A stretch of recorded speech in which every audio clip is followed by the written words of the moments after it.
Hi friends, అందరూ ఎలా ఉన్నారు? బాగున్నారా? నేనైతే వర్షాకాలం వస్తుంది కదా, చాలా కూల్గా ఉంటుంది. వేడి వేడిగా బిర్యానీ అయితే చేశానండి. సో ఇంట్లో ఉన్న వాటిలతో చక్కగా బిర్యానీ అయితే చేసుకున్నాను. ఏం లేదండి, చాలా సింపుల్గా చేసుకున్నానండి. చాలా బాగుంటుంది టేస్ట్ అనేది. సూపర్గా వచ్చింది బిర్యానీ అయితే.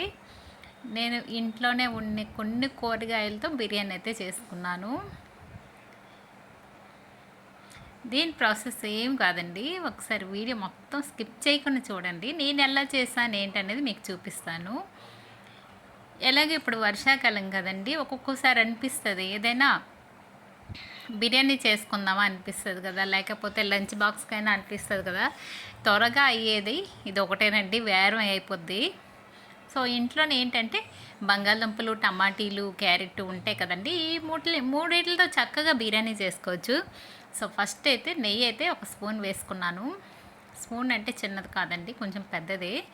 ఇంకా ఆయిల్ కూడా వేసాను. మనం ఎంత బిర్యానీ వేస్తున్నామో ఏంటో దాన్ని బట్టి చూసుకుని ఆయిల్ అయితే వేసుకోవచ్చు.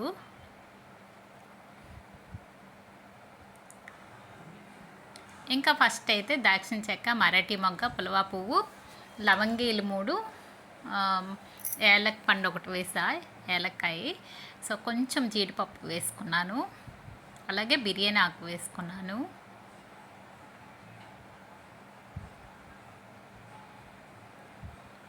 ఇవి కొంచెం వేగాక ఇలా కలుపుతూ ఉండాలి, లేకపోతే జీడిపప్పు అనేది ఒకవైపే మాడుతూ ఉంటుంది, కొంచెం త్వరగా వేగుతుంది కదా. కలుపుతూ ఉంటే బాగుంటుంది. పచ్చిమిర్చి ఒక 4 కట్ చేసుకున్నాను, వేసుకున్నాను. ఇప్పుడు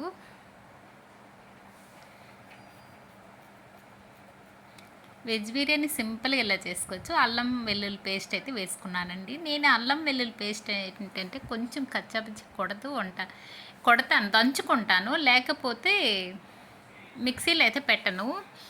నేను ఎప్పటికప్పుడే దంచుతూ ఉంటానండి, కొంచెం కొంచెం అలా వేసుకున్నాను.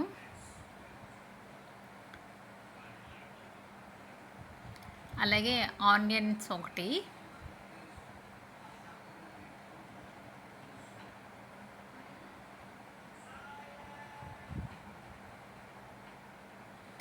ఇవి కూడా కొంచెం వేగాలి.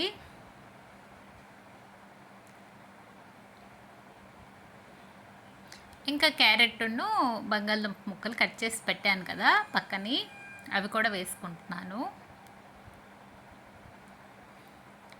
ఇవి కూడా వేసుకొని కలుపుతూ ఉండాలి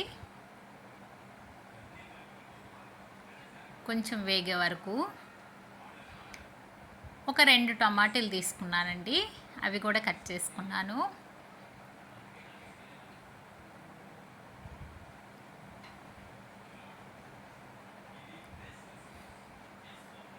వర్షాలు పడుతున్నాయి కదా, చల్లగా ఉంది. నేను కూడా ఏం చేద్దామా అనుకుంటే అప్పుడు ఐడియా వచ్చింది బిర్యానీ చేసుకుందామని.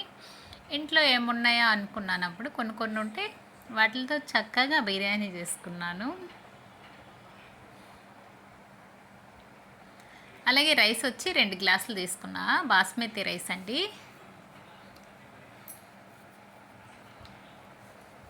ఇది కొంచెం బాగా కడుక్కొని కొంచెం వాటర్ వేసి పక్కన పెట్టేస్తాను. ఈలో పోపు వేగుతుంది కదా, అప్పుడైతే వేసుకుంటాను.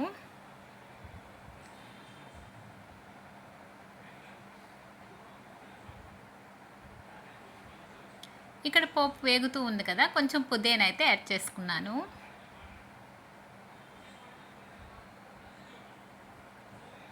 పోపు అయితే బాగా వేగిపోయింది.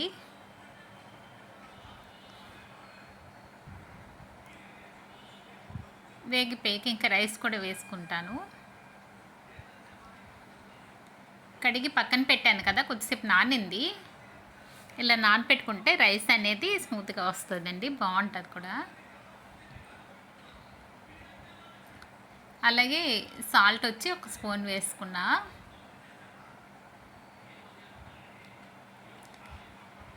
కొంచెం మసాలా పౌడర్ కూడా ఇప్పుడు యాడ్ చేస్తానండి, కొంచెం వేసాను. ఆల్రెడీ కొంచెం వేసా కదా పచ్చివి, అందుకనేసి బిర్యానీ మసాలా 1 స్పూన్ వేసుకున్నాను. 1 స్పూన్ కూడా కాదు, కొంచెం తగ్గించే వేసుకున్నాను. ఎందుకంటే 2 గ్లాసులు రైసే కదా చేస్తున్నాను నేను, అందుకనిసండి. చక్కగా ఇలాగ రైస్కి అన్నీ పడతాయి, ఉప్పు కారం అన్నీను. ఇంకా నేను 2 గ్లాసులు రైస్ తీసుకున్నాను కదా, 5 గ్లాసులు వాటర్ అయితే వేస్తున్నాను. గ్లాసుకి 2 చొప్పున వేస్తున్నానండి. ఇంకొక గ్లాసు ఎగస్ట్రా వేస్తున్నాను. బిర్యానీ గట్టిగా రాకుండా ఉంటుంది కదా, అందుకనేసి.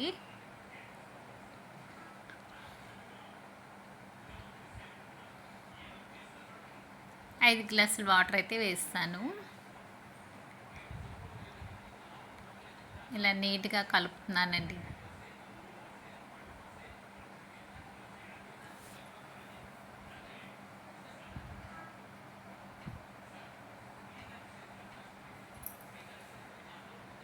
ఇంకా కలిపిస్తా కదా, రైస్ కూడా బాగా పడుతుంది, చాలా బాగుంటుంది ఇలాగా.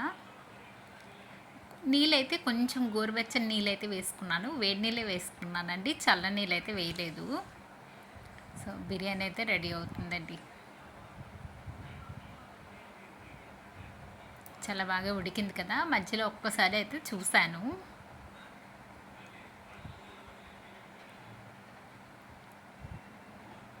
ఇంకా నాకైతే ఉడికినట్టే అనిపిస్తుంది. ఇదండి, బిర్యానీ రెడీ అయిపోయింది. ఈ వీడియో కానీ నచ్చితే లైక్ చేయండి, షేర్ చేయండి, సబ్స్క్రైబ్ చేయండి.